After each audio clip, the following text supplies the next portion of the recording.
Part 5, Part 6, Part 7, Part 8, Part 9 and Part 9a, everything is related to division of powers, right?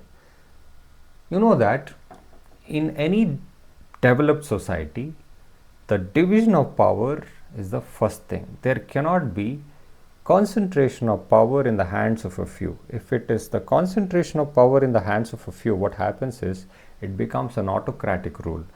Any society which is well developed must have division of powers, and our Constitution of India has divided the powers vertically as well as horizontally. How vertical arrangement or vertical division of power has happened, if you ask me, look at these parts. Part 5 talks about the union government, all right?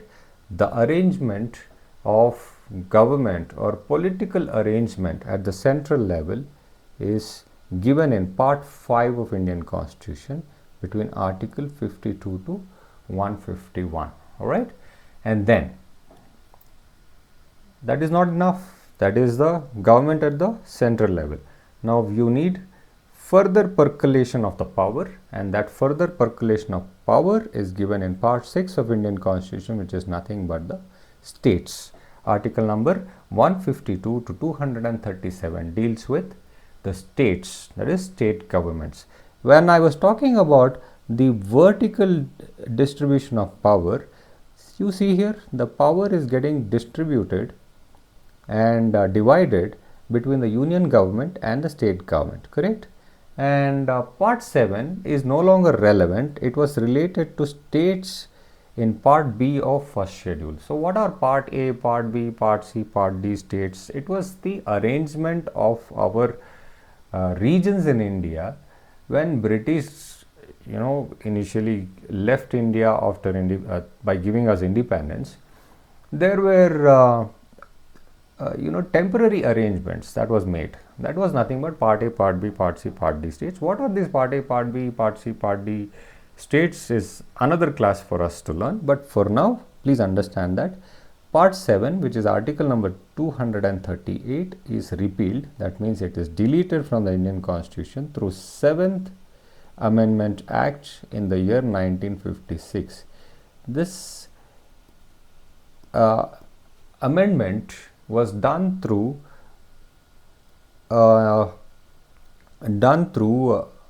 committee's recommendation, and the name of that committee is called as States Reorganization Committee, headed by a person by name Fazal Ali. It was a 3-member committee. There were 2 more members. If you want the name, I can give you. It is Panikkar as well as Kunzru. All right, this was the 3-member committee who were there to reorganize the states on the basis of language. Its responsibility was to reorganize, to give recommendation to the government to reorganize the state on the basis of language. Before that, 2 more committees were there. We will discuss that in some other part. So Part 7 was deleted because it was the temporary arrangement of states. All right, so that got repealed through 7th Amendment Act 1956. That's your learning. And then, which is the States Reorganization Committee, who were its members? That is Fazal Ali, Panikkar and Kunzru. This is another learning for you. All right. Then comes Part 8, which is nothing but further division of powers into union territories. Now you have, see here, I'll just clear this for you. Just give me a moment. I'll just clear this. Okay, let's move ahead here. Right. So you have this vertical percolation of power, union government, state government, and then states which got deleted, and then you have union territories, which are the smaller regions of India, isn't it? This is further vertical division of power, correct? And then further division of power happened through 73rd and 74th Amendment Act to Indian Constitution in the year 1992, and this was the creation of local self-governments, which are nothing but panchayats and municipalities. What are panchayats and municipalities? They are nothing but local governments. Look at it. Look at here. Part 5 is the union government. Part 6 is the state government. Part 7 was states, which got deleted because now we have a new arrangement. And then part 8 talks about union territories. What are union territories? Union territories are nothing but those territories which are under the control, direct control of the central government, or the president, you can call it. You can say as, alright. And then we wanted to divide the power further as per the Gandhian principles.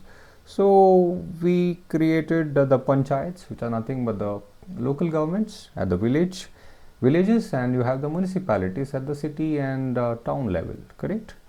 So this is part 9, part 9A, which got created through 73rd and 74th Amendment Act to Indian Constitution in the year 1992. Alright, so far clear? And then you have one more addition, which is nothing but further division of power and more power to the people, that is nothing but creation of cooperative societies. That is part 9B of Indian Constitution, is nothing but cooperative societies. It got added in the year 2011 through 97th Amendment Act. Alright, please remember this, because this is just about a 13-14 years old amendment. And now cooperative societies is your fundamental rights as well, if you didn't know, right? So now you see the division of power happening vertically. And if you ask me what is the horizontal division of power, it is nothing but legislature, executive and judiciary, isn't it? This is the horizontal division of power which has taken place. And how do I come to know about it? Because in the union government you have various chapters which says very clearly that there is a parliament which makes laws, which is nothing but the legislature, right? Which is nothing but the legislature here. And then you have the government, which is nothing but the executive. For the newbies, the other name of government is executive part, right? Because it executes the laws made by the legislature. And then you have the judiciary part, which is nothing but the Supreme Court of India at the topmost level, alright?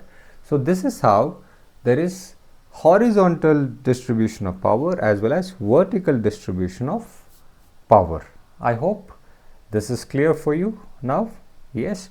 So vertical distribution of power is nothing but part 5, part 6, part 7, part 8, part 9, part 9A, part 9B, and then further the last unit, which is nothing but scheduled and tribal areas. Again, it's a smaller unit which is created for the purpose of welfare and well-being of tribal communities of this country. They are also citizens of this country, and they also need facilities, they also need provisions in the Indian Constitution. They cannot be ignored. So what happened was they created part 10 of Indian Constitution, scheduled and tribal areas, with the President of India having the powers to create such areas, and it is coming under article number 244 and 244A.